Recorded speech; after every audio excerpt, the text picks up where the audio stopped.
तो दोस्तों इस वीडियो में हम सीखेंगे WH word sentence.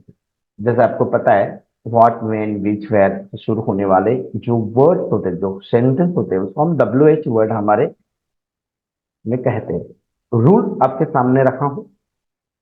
WH word plus shall oblique will plus subject plus into bracket not plus verb one plus object plus other word.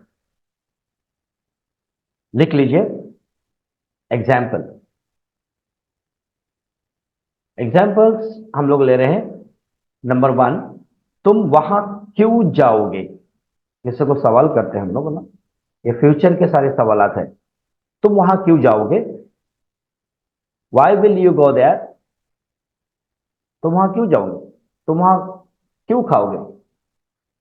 तुम क्या खाओगे? तुम कैसे खाओगे? वो यहां क्यों आएगा? अब तुम वहां क्यों जाएंगे, यह हो गया तुम्हारा। वो यहां क्यों आएगा? इस तरह के सेंटेंसेस आपके दिमाग में लाइए और उसको लिख लीजिए। ये एग्जाम्पल्स जो जितने भी वीडियोस के अंदर मैंने 5 6 एग्जाम्पल्स, मैक्सिमम 7 8 एग्जाम्पल्स दिया। शुरुआत की जो फर्स्ट लेवल था हमारा, उस लेवल में हम लोग ने 8 8 एग्जाम्पल दिए हुए। अगर आपने वो लेवल पूरा नहीं किया है तो मैं रिक्वेस्ट करूंगा हमारे सारे भारतीयों से, प्लीज वो स्टेप बाय स्टेप आप सीख लीजिए। चलिए एग्जाम्पल नंबर 2 हम लोग लेते हैं। अब वो कौन सी किताब पढ़ेगा? उसके पास तो किताब है ही नहीं। अब वो कौन सी किताब पढ़ेगा? या तो जो पढ़ रहा है वो तो उसकी कंप्लीट हो गई, हम लोग डिस्कस कर रहे हैं। अब वो कौन सी किताब पढ़ेगा? तो which book will he read now? Which book will he read now? ध्यान दीजिए, विल और शैल का यूज हो रहा है यहां पर। पहले एग्जाम्पल में मैंने वाई का यूज किया और सेकंड एग्जाम्पल में मैंने कौन सा, मतलब विच इंग्लिश में बोलते हैं, उसको यूज किया है। तो which book will he read now? आप बाजार में क्यों? एग्जाम्पल नंबर 3, आप बाजार में क्या करेंगे? आप बाजार में क्या करेंगे? What will you do in the market? What will you do in the market? लिख लीजिए, प्रॉपर लिख लीजिए। और जैसे ही दिमाग में उसी वक्त अगर तुमको कुछ क्वेश्चन आते हैं तो वीडियो को पॉज कर दीजिए। वीडियो को पॉज करके फौरन से आप क्वेश्चंस बना दीजिए, हिंदी में टाइप कर लीजिए। जैसा कि मैंने आपको कहा कि फ्यूचर टेंस स्टार्ट होने के बाद में आप हिंदी में मत लिख लीजिए, डायरेक्टली इंग्लिश में बनाइए। मैं हिंदी में इसलिए बता रहा हूं ताकि मेरा ये प्रायोरिटी है कि आप लोगों को पूरा दे दो सारी चीज। तो ये आप लिखेंगे, दूसरों को सिखाएंगे। अगर आपके पास लिखा होगा तो दूसरों को सिखाने में आपको बहुत हेल्प हो जाएगी। ठीक है। एग्जाम्पल नंबर 4 हम लेते हैं। कितने लड़कियां साड़ी खरीदेंगी? कितने लड़कियां या कितने लोग, जैसे आपके दिमाग में बैठता है वैसा लिख लीजिए नया। कितनी लड़कियां साड़ी खरीदेंगी? How many girls will buy sari? How many girls will buy sari? चलिए हम नेक्स्ट एग्जांपल देखते हैं। तुम्हारे नौकर को कौन मारेगा?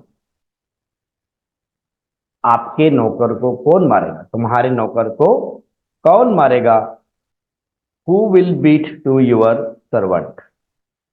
Who will beat to your servant? तो ये हमने WH वर्ड के भी 5 आपको एग्जाम्पल बताए। आप 5 मिनिमम एग्जाम्पल प्रैक्टिस के तौर पर डायरेक्टली इंग्लिश में लिख लीजिए।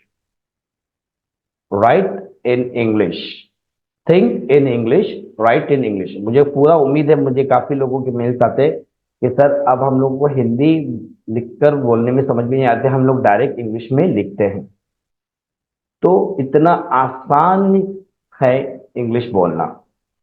स्ट्रक्चर आपको समझ में आ गया, आपके दिमाग में बैठ गया, उसके बाद में आप कभी भी भूल नहीं सकते। रट्टा तोतू वाली जो इंग्लिश होती है, डायरेक्टली जो इंग्लिश सिखाने की बात करते हैं, मैं किसी के बारे में कुछ बोलना नहीं चाहूंगा, लेकिन हमारा भी जो दिमाग लगना चाहिए कि स्ट्रक्चर समझ में जब तक नहीं आएगा तब तक किस तरह से इंग्लिश बोल पाए। तो आपको स्ट्रक्चर के साथ में, रूल्स के साथ में, फॉर्मूले के साथ में, उसका जैसा हम लोग ने जानबूझ के रेसिपी बोल रहे हैं उसके साथ में आपको मैं बताया। तो इस तरह से अब ये वीडियो के साथ में आपके 36 सेंटेंसेस, आप 36 सेंटेंसेस बनाना सीख गए हो। लेवल 3 में हमारा फर्स्ट सिंपल फ्यूचर टेंस पूरा हो चुका है। उम्मीद करता हूं कि आप लिखे हैं और उसकी प्रैक्टिस कर रहे हैं। फ्यूचर कंटिन्यूस टेंस स्टार्ट होने से पहले आप इसे पूरा परफेक्ट कर लीजिए। कोई आप घाई मत कर लीजिए, धीरे धीरे से कर लीजिए, क्योंकि लैंग्वेज आप सीख रहे हैं, खाना नहीं पका रहे हैं।